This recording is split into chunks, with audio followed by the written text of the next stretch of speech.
Sure. First, I would like to provide an introduction to both Robin and Jesse, and then we could allow them to share a little bit more about their work. But first, I would like to introduce Robin. Uh, oof. Sorry about that. This is Robin Wonsley Worlobah, and this is a little excerpt from her website. After witnessing the transformative changes that workers in Black, Brown, and Indigenous communities yielded in Minneapolis, Robin took a role as community organizer with Education Minnesota. Robin has worked with educators, labor organizations, parents, students, and community partners on campaigns and initiatives that not only preserve and expand funding for K through 12 public education, but that also make our public schools more inclusive and equitable, right? Robin, if you could please speak on your organizing and ed labor landscape in the Twin Cities. Yeah. So as shared in that excerpt, I joined Education Minnesota, which is the statewide teachers union, in 2017 after wrapping up a historic campaign where I got to organize hourly workers to win a $15 minimum wage increase here in Minneapolis, and making us the first Midwestern city to do so. So in seeing the power that workers held to really shift the political terrains in their favor and to really drive social change, I knew I didn't want to go back into the nonprofit sector, and want to continue working with our laborers on building coalitions, building the relationships, building and leveraging our own collective power to make these changes happen, especially around public education. And I should also acknowledge my entry into political organizing in Minneapolis really stemmed from the police violence that has rampantly impacted, Black and Brown communities all across the Twin Cities. Right after moving here, Jamar Clark was murdered by the Minneapolis Police Department in 2015. And I immediately joined the front lines with a lot of our, community members who held space, who organized occupations of the police precinct, who face similar responses to our neighbors in Brooklyn Center just weeks ago, where they were brutalized and tear gassed by officers just for demanding, an end to killing us. And recognizing that the way in which our communities are allowed to be over policed, the ways in which our primary communities are divested in is through the defunding. We talk a lot about defunding when it comes to police, but through the defunding of public education, through the defunding of quality jobs programs in our communities, through the defunding of, healthcare facilities, through the defunding of all public infrastructures in our communities. And knowing for me personally, like I would not be where I was without an investment of my educators, of my teachers, of my mentors, in my own educational journey. I knew that's one of the ways in which, when we're talking about public safety and making our communities, safer, but also giving them the resources that they need to thrive, education plays such a key role in that. So I joined in with Education Minnesota with our 80,000 workers to get to work on that. And one of the very first things that I got to support was the investment in full service community schools. And if folks aren't aware of what that is, it's imagining if your school was a one-stop shop for everything that you need. You get the quality learning in your classroom, but also if you are in a moment of crisis, if you are, your family doesn't know where they're going to be living the next day because rent is too damn high in Minneapolis and a lot of our families are being pushed out, there's a housing counselor that's employed right in your your school. If you're suffering from a toothache or you need glasses, guess what? We got an eyeglass clinic that's staffed by, local business, or I forget the name of the eyeglass doctors. Like, you can get your glasses downstairs. Oh, your mom lost her job. Guess what? We got employment counselors. Like, that's what full service community schools are really about, is providing that wraparound service model for our students so that they're fully taken care of, as well as their families. So I got to support a campaign with the Minneapolis Parks, as well as the city of Minneapolis, to invest $2.5 million into the creation of those schools in Minneapolis. And again, that was just 3 though. Like, imagining if we could have that model expanded all across our district, so that our families and our students are fully tended to. And from there, a lot of the work has been tending to those issues that the full service community schools respond to. Like, our union should be playing a role proactively in pushing for legislation, joining the front lines with our parents and our community members when we're talking about housing, like investing in public housing in our communities, investing in measures like rent control so people aren't priced out of their communities. When we're talking about job creation, we need to be looking at how are we diversifying our own workforce and creating a pipeline for our parents, for our students to enter into the profession of teaching, so that we can have the folks who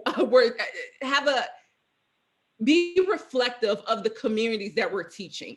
And I think that is one of the ways in which my work has really driven Education Minnesota, is how do we not stick to like the bread and butter version of unionism, where we just talk about wages, we talk about our benefits, but actually being a vehicle that fights for transformative change for our students and our families. And that means fighting for their jobs. That means fighting for them to have a place to stay, in the long run and in the short run, making sure that that our students are fed and have their health, tended to holistically.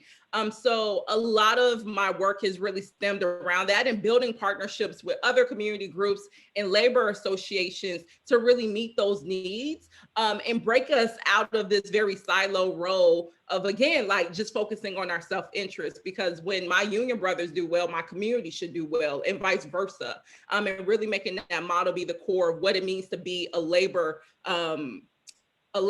or a union member in the span of education and in Minnesota. So I'll stop there for now. No, thank you so much for that. Full service community schools. I look forward to talking more about that.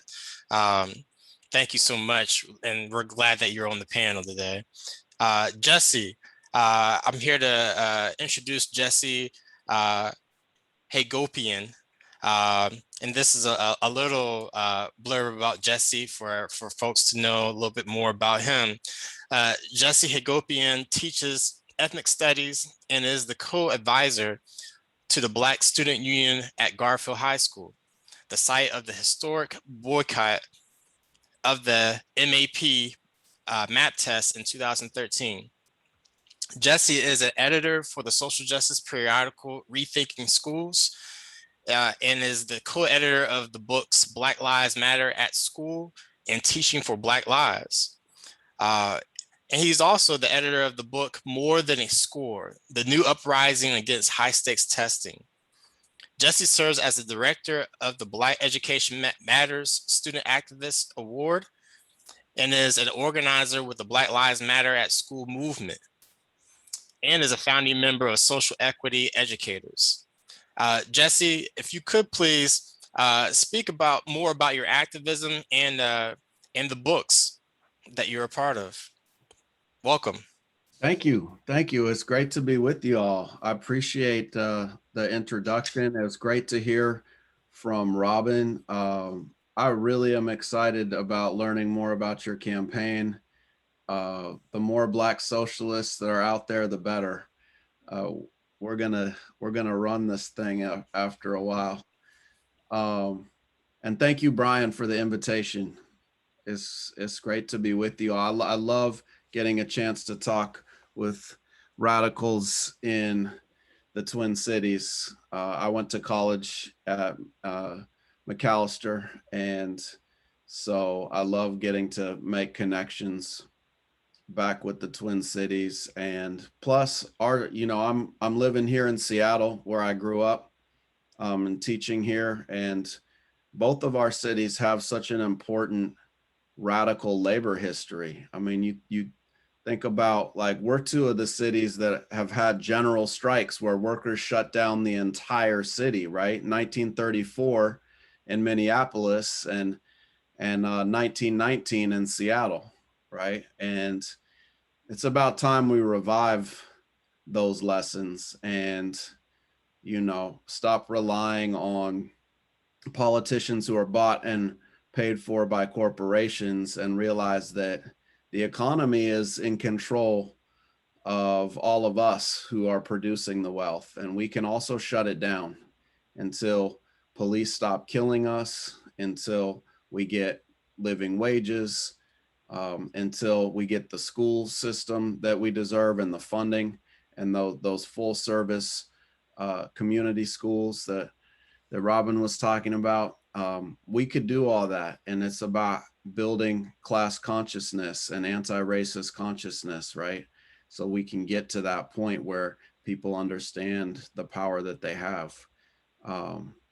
So that's a project that I've really been engaged in for my entire adult life, as an educator, first in Washington, D.C., and then moving back to Seattle and teaching there. There's so many different lessons I could go into, and and one book you didn't mention was, I just came out with this book. I helped co-edit Teachers Unions and Social Justice. We collaborated with educators all over the country and have some incredible lessons from people who have organized and led strikes, and participated in different social movements. And so there's a lot of lessons I could draw, and I just want to be clear about the time. Am I responding to this question and then there's other questions? Should I just go into a whole, do I have you got time, brother? You have time, brother. Do you? Okay. All right, right on. Well, I just want to emphasize that public education, and specifically schools that serve Black and brown students, are under attack in this country in some severe ways. And, the corporate reform agenda poses as the civil rights movement of our time. You got these billionaires running around acting like they are the next coming of, like, Stokely Carmichael or something, right? I mean, it's really embarrassing to hear them talk about being the civil rights movement of our time, while they are pushing privatization of our schools with charters that are more segregated than even the regular public schools. And segregation has reached higher levels than at any time since, like, 1968. Their agenda for our schools is to close them, right? So that's a civil rights movement, is closing schools in Black neighborhoods. It's astounding. And the way they do that is they push these high stakes standardized tests, and then they say, oh, you're a failing school based on these exams, and then they close them. And, we know that standardized testing was invented by eugenicists and pushed onto the public school system in the early 1900s at the behest of open white supremacists whose mission was to try to prove white male supremacy with these exams. And now they're trying to tell us that these same ABCD multiple choice exams are a tool for liberation, right? And we know that, they've attached these high stakes to them that are really despicable, so that exit exams now are being used in many states, where if students don't pass these tests, they don't graduate, even if they had a 4.0, right? And so there's a study out of Boston University that shows that exit exams led to a 12% increase in incarceration rates, because students who don't graduate then don't get the jobs they need and then get caught up in trying to hustle to survive.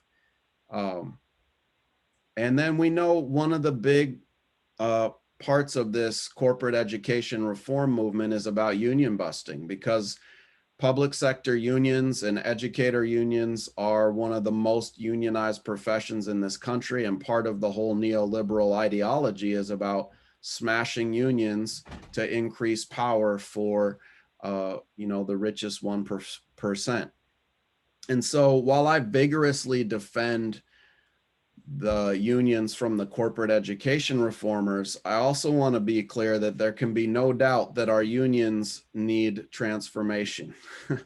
They have been stuck and stale in an old model that isn't working, right? We need to make them social justice unions that can, exactly what Robin was talking about, like they need to go beyond just the bread and butter issues into becoming a force in the social movements. And so you have the service model approach to unionism that like passively responds to members' requests and sometimes doesn't even do that.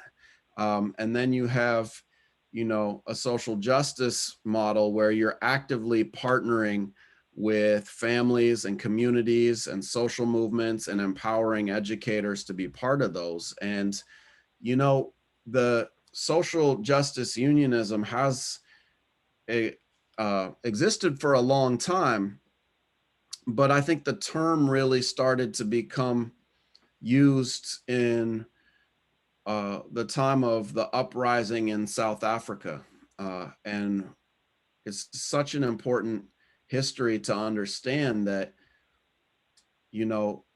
youth had been fighting against apartheid in South Africa for a long time. The Black consciousness movement there had taken the streets and had raised consciousness across the country that people weren't going to take this anymore and they were ready to take the streets. But where did the power exist to bring down the white racist government, right? And that was when COSATU and the other trade union got involved in the struggle. And when they fused the power of the youth in the streets with the economic power of shutting down the mines that were the engine of the South African economy, that is when apartheid fell and a revolution occurred, because they were able to fuse together those power. And that's what I want to see us begin to organize and build again today,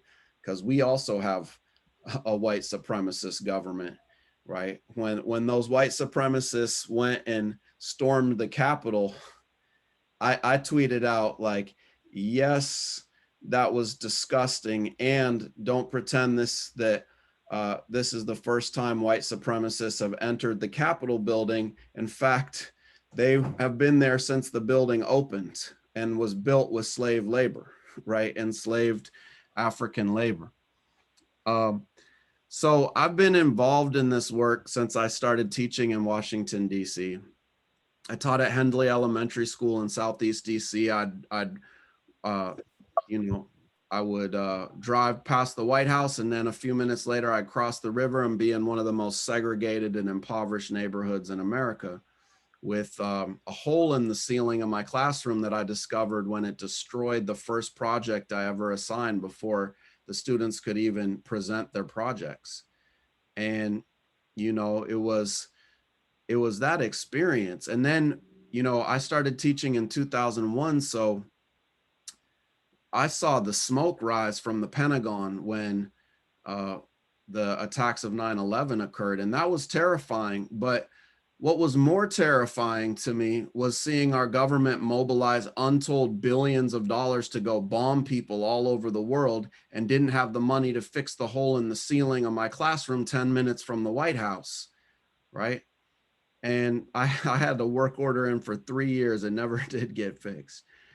But So I knew we had to not only bring social justice pedagogy into the classroom, we had to transform the education system and a broader social system that would treat children and specifically Black children this way. And so when I got a chance to start working in our unions, I took it. And one of the first struggles that we were ever a part of was the city of DC announced that they were going to cancel our 9% raises. Just like it was in the contract. We had both signed on that, but they just decided, well, there is no money. We're getting rid of the teachers' raises. So we held a rally at City Hall out front in the plaza across the street.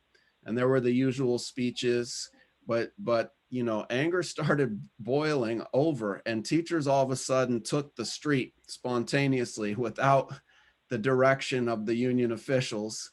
And then teachers blew past the gate around City Hall, went up, marched up the stairs to the mayor's office, and you saw some staffers like scurry into the office and lock the door before we got there. So we were pounding on the door and everybody's chanting, no 9% October 1, no work October 2. No 9% October 1, no work October 2. And, you know, that I can still hear that, you know, ringing in my ears. That has been my motivation for my work for a long time, because lo and behold, a week later, they found the money and we got our raise, right? And it was like, oh, that's how you get it done, right? You don't ask nicely. You don't write a letter. You don't elect the right person. You just organize collectively, take the streets, and then be willing to shut the system down. So that's something I've tried to take with me into my work. And I'll just try to wrap up here, because I want to hear more from Robin and be in dialogue as well. But I just want to say that the Black Lives Matter at School movement has animated a lot of what I've done recently. And you know, it started with one elementary school here in Seattle. They wanted to have an event to celebrate their Black youth, and they all were going to wear shirts that said Black Lives Matter, we stand together. And then when white supremacists found out about it, they started sending hate mail to the school. And then someone made a bomb threat against an elementary school just because they wanted to celebrate their Black youth. And so I got in touch with the educators there, because the school district canceled the event and they had brought in bomb sniffing dogs that morning to see if it was legitimate. And so we brought them to our union caucus meeting of the social equity educators. And we said, how can we support you? And we came up with the idea, passing a resolution in our union saying we stand with John Muir. But then we said, if we really stand with you, we'll all wear those shirts to school. So we called on October 19th to be Black Lives Matter at School Day. And then we were worried though, because the resolution passed, but what happens on October 19th if only a few teachers are wearing those shirts? Like, that's going to send a message to all the Black youth, right? That actually your teachers don't really care about you, right? So we had to get organizing. And we partnered with the NAACP and some Black student unions, and even we got the city PTA to endorse this. We held press conference, we organized the t-shirt drives. We delivered 2,000 t-shirts before in just a couple weeks. And then a lot of schools made their own shirts. So on October 19th, we had almost 3,000 educators out of the 5,000 come to school wearing those shirts. And many of them teaching lessons about the Black freedom movement, about, you know, Black Lives Matter and the struggle. And then the greatest thing happened.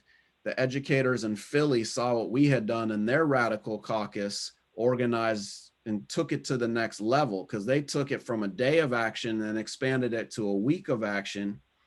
And they broke down the 13 principles of the Black Lives Matter Global Network into teaching points for each day of the week. So then actually it was at the Free Minds, Free People conference that summer that they presented on that work and got teachers from all over the country to hear the story. So the following year, we got those teachers together and we organized a national Black Lives Matter at School Week of Action.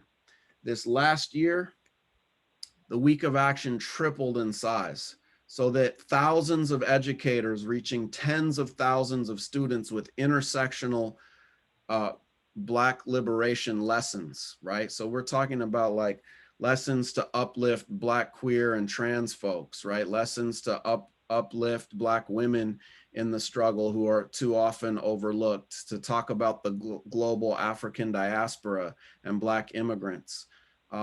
And so we have a whole program at blacklivesmatteratschool.com that we are organizing and fighting for. And I'll just end by saying it's a real fight because 8 states now have bills trying to ban the teaching about systemic racism. And in Missouri, they just specifically named Black Lives Matter at School in the bill and said that it would be illegal for teachers to teach Black Lives Matter at school. So we just found that out today and we're getting ready to have a response. But the more we can get our unions to be in that fight against those bills and for so much more, the better.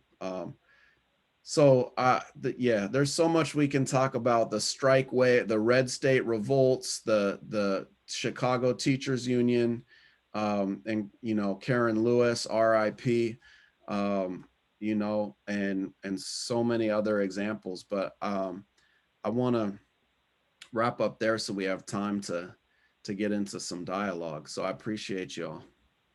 Thank you so much, Jesse, and thank you, Robin.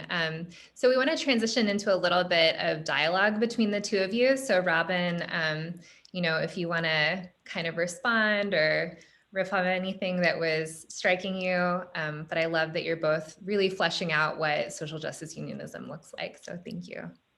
Yes. There's so much. I really wish we could like replicate like 50 of you and employ you at Education. But one of the things that you strike out, because what I failed to mention is, you know, these experiences in Minneapolis like has also driven me to be really embedded in our socialist movement here, because you talked about one of the key pieces of, it's not just unionism, but transforming the social conditions that drives these inequities. And the social conditions that we name is racial capitalism, essentially, where you talk about, you have the 1% in Minnesota, especially in Minneapolis, we have the largest concentration of Fortune 500, you know, corporations. And yet we still have some of the worst, you know, educational disparities. Our schools are falling apart, fully divested in. And then you highlighted, you know, 2001 with the mobilization of billions of dollars towards the war on terror. We just saw that here in the aftermath of Dante Wright's murder by our police department, also in preparation for the trial of Derek Chauvin, who murdered George Floyd. You know, my union right now is invested in a full funding campaign. It's a 2-year campaign where we're talking about taxing the rich to fully fund schools. And throughout this entire time, we've been met even by our allies, our friends, because you mentioned that we do a really good job at electing people, spending tons of money on folks who are supposed to be our friends at the Capitol or at, you know, city council or on the school boards. And yet those friendships never translate to material change. And we're literally seeing that play out right now, where we're told, look, it's a pandemic, we ain't got no money, we broke, plus we already give you too much money, urban metro core. Yet you literally just mobilized 3,000 National Guard officers into our streets, more than you deployed in Afghanistan during your war on terror, to back up a police state that has terrorized and traumatized our families and our students. Instead of passing, there's a comprehensive package, a bill right now of bare minimum police reforms. And yet our friends and our allies aren't able to pass that, but you can swiftly allocate billions of dollars towards the further repression of our students and our families, and to further the divestment into the institutions that keeps our families in our community safe, that keeps them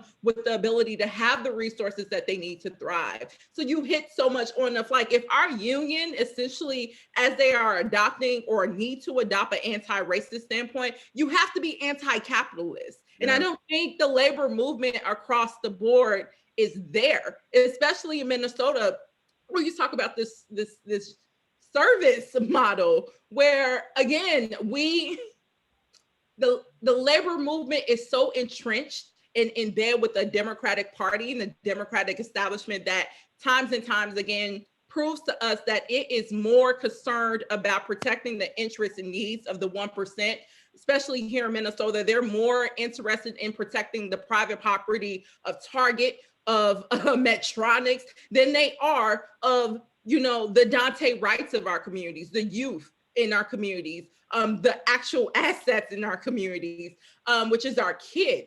They time and time again shows that they are not invested in that.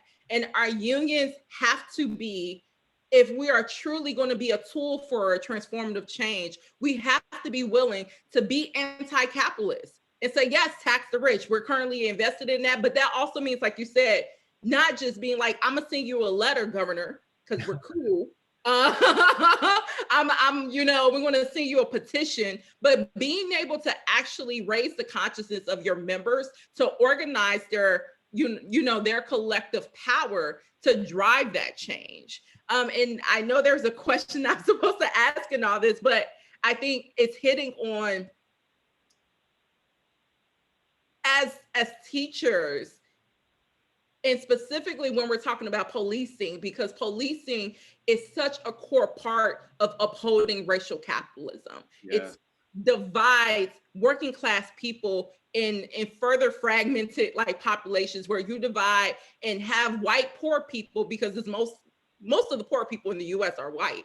But you will have them think that they are better because of their whiteness, as opposed to seeing that actually you're poor because Trump and the corporate elite benefits from your labor being exploited, and you're no different than the dude that you think is stealing your jobs, my homie, you know, over in North Minneapolis. Like, that's who you're told to see as a threat, whereas you have more shared interests collectively than you will ever have in Trump. So in thinking of policing and knowing that our unions in the labor movement, you know, broadly have led a very passive fight, if let's say a fight at all, to transform that. Where do we see the role of or the opportunities present for our unions as educators to really take that on? How should we be approaching that? Yeah, I love everything you said. This is exciting right now. We need to take on racial capitalism, and we do need to start having those conversations in our unions. And, you know, we're not going to get everybody right away, but if we don't start that process, then we'll never gain the consciousness we need to have the kind of fight that it will take to win. Because the fundamental problem with our education system is the fundamental problem with all of our systems and institutions in this country. They are the product of a political structure that's built on profit and racism and oppression and inequality. So, you know, if we're in a society where you have 8 people who have the same amount of wealth as the bottom 3.5 billion people on the planet, all kinds of problems are going to be caused by that, right? And it's important for people to understand that those numbers don't run parallel. It's not just like, oh, there happens to be a few rich people and there happen to be a lot of us on the bottom. It's that one is the consequence of the other. You can't have obscene wealth without having that kind of poverty. And so, you know, I think the Occupy movement was right that it's like the 99% versus the 1%. And like you were saying, there's so many white people who are living in poverty or living paycheck to paycheck who would benefit from taking on this system too. But the problem is, in our society, racism is one of the central tools to divide and conquer the 99% of us, right? So you got, you have the billionaires acting like, you know, telling us that, you know, really the problem is undocumented immigrants are stealing your job, right? That's what you hear. Or, you know, you got to be worried about the terrorists, and they label the terrorists as, you know, Muslims instead of white supremacists. And then they try to tell us that we need to mobilize all this money to keep you safe from Black criminals, right? And so we have to invest in police departments to do so. And that's the secret. Like, why do the 3.5 billion of us, why do we put up with 8 people? Like, we could surround them pretty quick, right? And take their money and be like, yeah, my kid's going to go to school. Yeah, we're going to have some health care. We're going to be able to eat good. Like, what? There's only 8 of them. Like, it would be so easy, right? But the problem is we're all fighting each other based on some lies, right? And so unions should be like the basic education for the working class, right? They should be training us that we have common interests, that we're in it together, that we look different, we come from different backgrounds, but we're all working to make somebody else rich. And we also have the power to organize collectively to change that, right? And so we have to begin to transform our unions to be able to transmit those basic lessons. And we've seen some success with that. Like, you know, people would write off the quote unquote red states as, oh, they're backwards. You know, those working class people down there will never be as enlightened as us, you know, liberal Northerners, right? And this like elitist BS that you hear all the time. And then it was working class educators in all the red states that taught the entire nation a lesson about struggle and victory, right? And they didn't even wait for the union to sanction it. They just started getting on Facebook and saying, we're about to shut the school system down because we're sick of working 4 jobs to make ends meet, right? You had teachers donating blood to pay for rent, right? And so, you know, starting in West Virginia and then, you know, moving across the South, they just started shutting down all the education system. And there you had Republican legislatures, okay? And all of these Republicans had run on platforms guaranteeing that they would never raise taxes for any reason. All of a sudden go back on those campaign promises and start giving millions upon millions of dollars to the public education system, something they had never planned on doing. And to me, the lesson was exactly what you said. The Democratic Party has had a stranglehold on unions for so long. We just keep shoveling money at the Democrats and hoping that they hook us up with stuff. But what the Red State Revolt taught me was that more important than who's in the state house is what we're doing, because they got some backwards politicians to give millions of dollars to the schools when they were ready to fight for it, right? And so I think, yeah, I feel like that actually really connects with a question that somebody brought up, which was, how would you connect that to like bargaining for the common good? Or was there any examples that you could bring from that? Because you're talking about like the power of unions, right, to shift some of those dynamics. yeah. So bargaining for the common good is such an important paradigm shift, and Robin was talking about that as well. But you know, I think some of the greatest examples are in Chicago and in LA. LA was amazing. I got to go down to the picket line there when they were on strike, and a sea of like 60,000 people in red shirts. Like, you know, you had Rage Against the Machine up there like performing, and it was a festival of the oppressed. And yeah, and speaking on a panel with some of the leaders after the rally was incredible. But you know what they took, the demands they took up were amazing, man. It was just like they had a demand to start a fund for undocumented families to get legal representation. So they went on strike demanding that their undocumented students be able to get this fund, and they won it, right? They had a demand for a nurse in every school building, and they won that, right? They had a demand to stop the random searches of their youth by police. And that campaign was started by a group called Students Deserve. And then the union took it up. And to me, that is exactly what social movement unionism is about. It's about taking the demands of community and partnering with them. And they won that, and are now trying to get the cops out of schools altogether. And I think that is such an important battle because, you all kicked that off. Getting the cops out of the schools in Minneapolis started a cascade.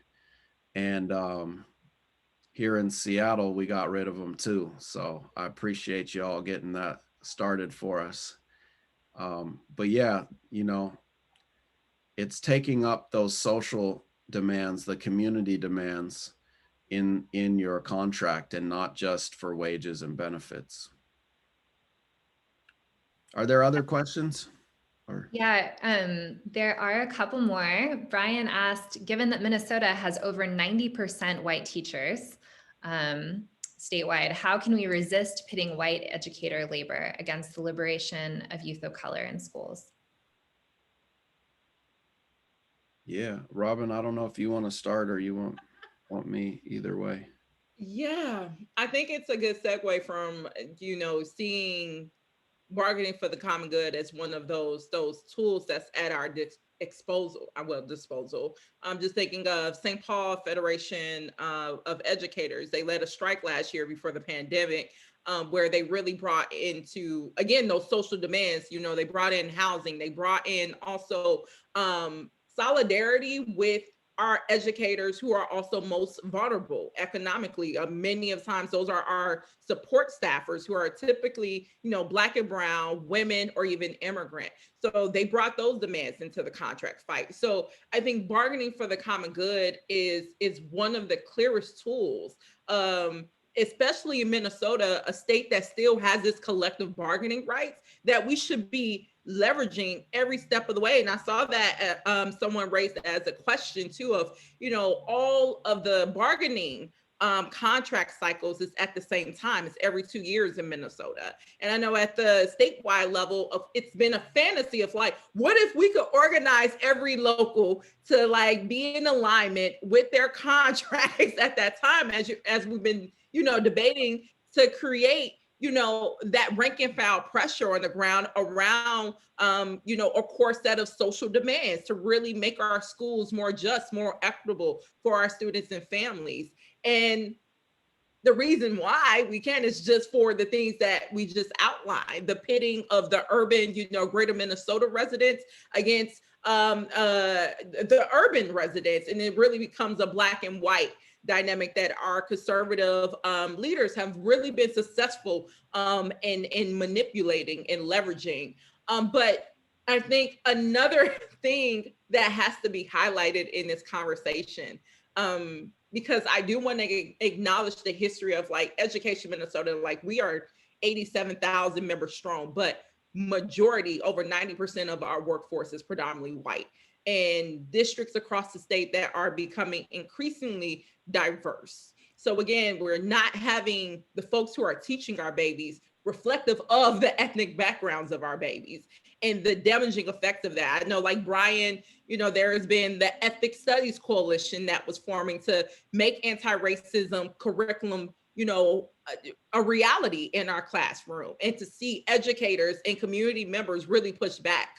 And following the trends that we're seeing across the country, where we have leaders and educators and family members who are committed to not raising the consciousness, the collective consciousness of our kids about the history of our nation, about the history of how oppression has looked for a variety of communities. So we're seeing all of this, again, division successfully happen. And the only way that I see in this demographic of our union, in understanding also that we have a union that has largely been a service, model type of union. We're going to show up for you, all day when it comes to your salary, your benefits. But when it comes to if you got housing, okay, we're still working on that. About you getting killed by the police, okay, we're still trying to figure out how we're going to navigate that. As they're still in this space of withdrawal from these necessary social struggles and demands, it's not going to be, and I'm speaking from my experience, staff members like me who lead the revolution within our labor movement. It's going to be rank and file members like you. There's folks who are leading charter school, unionizations that's being all rank and file led. That's you having conversations with people in your building, inside the classroom. That's you also having conversations with community members and making those connections. I just saw, there's already discussion of how you link housing to the struggles that you're facing, inside our classroom buildings. Like that's what it's going to take. It's going to have to take the CTU model where you have that militant slate of, conscious educators who understands that our union should again be a tool for change, for social transformation, not a preservation of the status quo. It's going to take those folks dismantling the stronghold of gatekeepers within our locals and also at the statewide level. Because we listen to you at the end of the day. You are the dues paying members. And I can't raise that debate. I'm a flaming socialist all day who talk about Governor Walz not doing crap for our communities. But if we had thousands of our members who said, we will not endorse a governor that deploys National Guards onto our students and unarmed communities and will not stand with the community when they demand radical police change or public safety reforms, we will not give you money. And you don't get to decide that, President. We're not taking that. That's the type of power that has to be cultivated. And that has to happen building to building. And I think in spaces like this through, collective bargaining and members stepping out in the social struggles of their communities, be it around housing again, around policing, around environmental justice. It's very disheartening that we have members that supports the Line 3 pipeline development under this basis that it provides unionized jobs, but we can also be a union that provides jobs that actually supports the well-being of our world, of our climate. And to see that you will tolerate a short-term job that will, have damaging impacts on our climates, for our indigenous communities, for our neighbors, because we all drink the water in that supply, you would rather stand up for that. You would rather stand behind the National Guards who tear gas and flash grenaded folks. That's a problem. And that is a debate that needs to be hashed out at rank and file level every single day. It needs to be raised up through all the ranks of our leadership to say, this is not acceptable. And I'm a dues paying member, and I'm not tolerating that. And in fact, I'm gonna bring a squad of 20 or so other rank and file members, and we're gonna take this over, because you don't need 15, you don't need 100.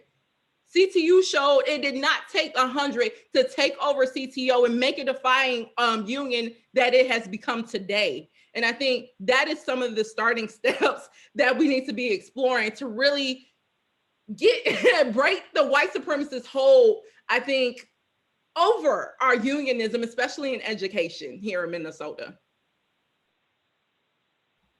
Yeah, no doubt. No doubt. I'll just add one thing to that. And I can't wait till we see you in office and making these speeches to many thousands, not just the few of us here. But I'll say that I think, 90% of the educators in Washington State are white, and it's a huge struggle to build a multiracial union movement in this country. In fact, that's the key to challenging the power of the 1%, right?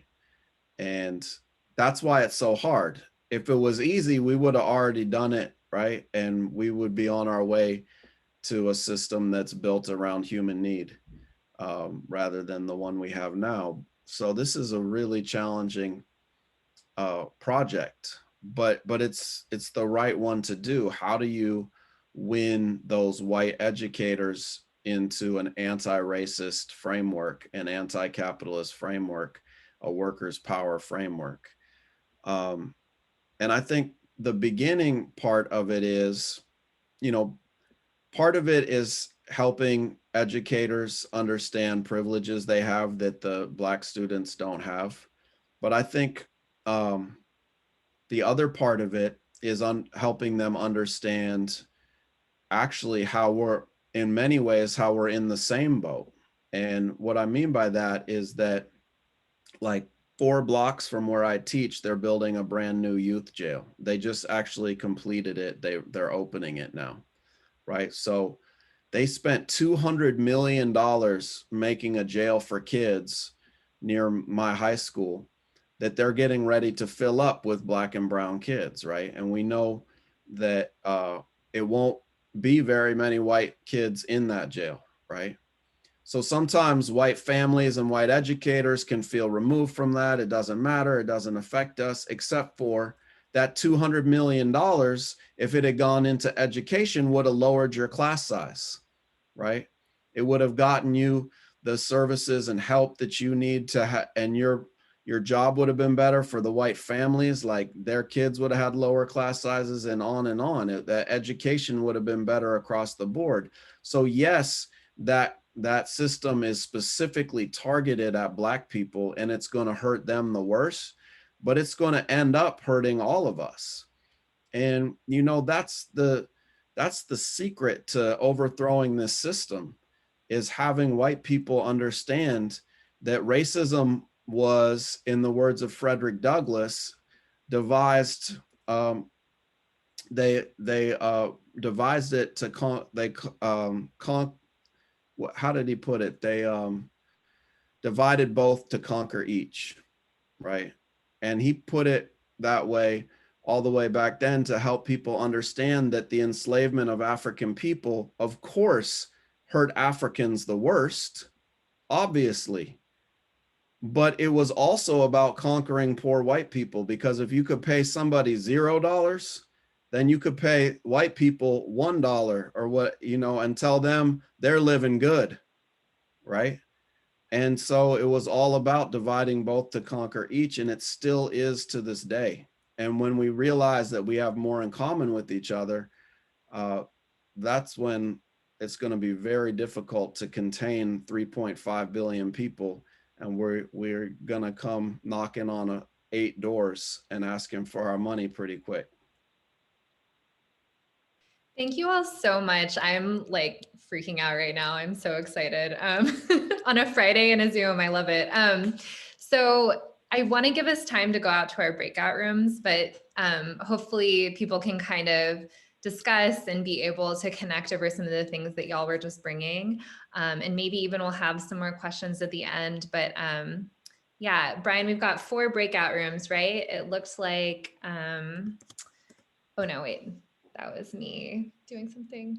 Do you know what the room? Sure. Yeah. So we're gonna have people choose whichever room you want to go to. There's 4 rooms: social justice in established unions, charter union organizing, family community partnerships, and bargaining for the common good are the 4. Right on. Well, thank you, Sarah. Appreciate you facilitating. So good to meet you, Robin, and Brian. Always good to see you again, man. And just looking forward to seeing what kind of actions y'all take out of this. Yeah, thank you so much for being here with us. And everybody go out and get Jesse's latest book. Yeah. Oh, nice. Unions and Social Justice. Maybe we can have a book club and keep talking about all these brilliant things that you're doing out there. And as a social studies teacher, thank you for letting us be in your class this evening. No doubt. All right, breakout room time. Take care, everybody. And Robin, are you going to hang around too, or? Yeah, I can hang around for a little bit. Because I was like, I want to thank you too, but it'd also be great if you wanted to join in any of the rooms just because you're a local organizer in here. So yeah, awesome. Thank you. Yes. All right, Robin, let me know how your campaign goes. I hope we're in touch at some point. I just asked for your contact. I hopped in your DMs. Okay.